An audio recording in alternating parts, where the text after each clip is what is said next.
Faire un break, partir, reconnecter avec la nature le temps de quelques jours, une envie pour la plupart d'entre nous, mais une nécessité pour les femmes atteintes de cancer. Pour la majorité d'entre elles, être femme et malade, c'est la double peine. On a la sensation d'être abandonnée, de ne pas être comprise. Et pourtant, malgré tout, la vie continue.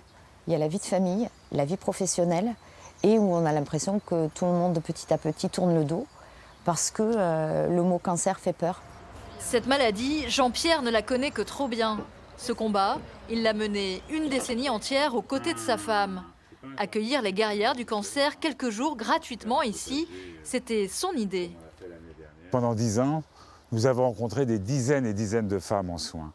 Et nous avons pu voir combien nombre d'entre elles étaient toutes seules, étaient même des fois abandonnées par leurs compagnons qui ne supportaient pas, qui n'arrivaient pas à supporter le cancer de leur femme. Oui, je pense que c'est vraiment important de permettre aux femmes qui ont de grosses responsabilités, de vie, d'organisation familiale, de pouvoir venir se ressourcer quelques jours.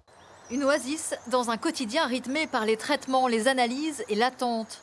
Aujourd'hui veuf, Jean-Pierre veut faire vivre le souhait de sa femme, mieux l'inscrire dans la durée.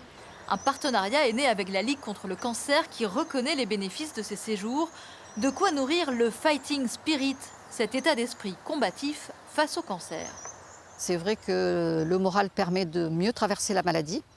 Et à ce titre, les personnes deviennent véritablement acteurs de leur maladie. Et c'est vrai que si elles sont acteurs et qu'elles participent elles-mêmes à leur réconfort, eh bien, elles regagnent de la confiance, de l'estime d'elles-mêmes. Bientôt, des cours de réflexologie viendront compléter ces séjours.